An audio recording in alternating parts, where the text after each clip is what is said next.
Today's podcast is called, Is It Really the Most Wonderful Time of Year? The Christmas season is a very difficult time of year for many people with narcissistic families and in-laws. They make it an over-the-top, incredibly stressful time with their unrealistic demands and expectations, so it's no wonder so many people dread this supposed most wonderful time of year. I plan to offer some survival tips today to help you survive a dysfunctional family gathering if you can't get out of it. First and foremost, pray.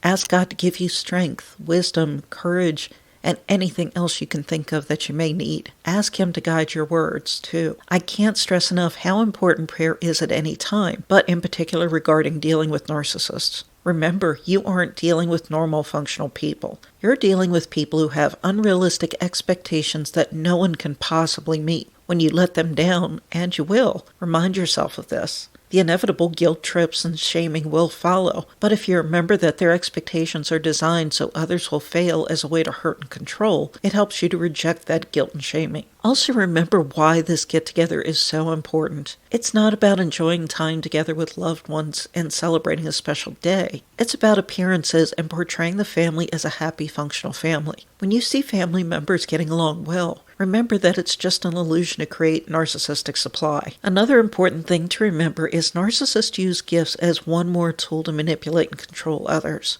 They may give expensive, extravagant gifts as a way to make the receiver feel indebted to them, or make the narcissist appear overly generous, even martyr-like to other people. They may forget to give someone a gift or give an obviously thoughtless gift as a way to make receivers feel that they aren't worthy of the narcissist's affections. Another popular narcissistic motivation is trying to change the receiver. Rather than give the receiver what they truly want or need, they give that person what they think they should have. They give clothes in their taste, not the receiver's. They give supplies for a hobby or interest that the receiver has no interest in, but they do.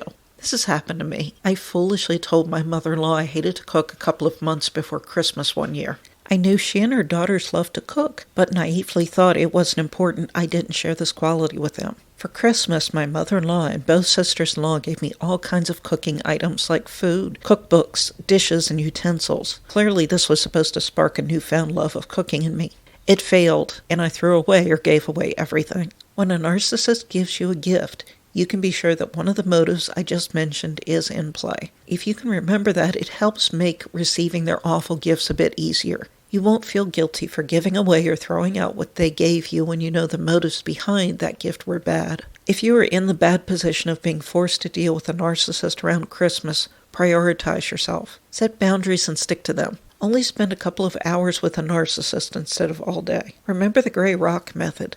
Keep all conversations superficial and divulge nothing personal. Change the subject back to the narcissist instead. They love to talk about themselves, so use this to your advantage. If you get a terrible gift, show no emotion. Simply say thank you. Then once you have the opportunity, get rid of the terrible gift. It won't be fun, but you can survive this awful situation with your sanity intact. You can do it. Thank you for listening to my podcast.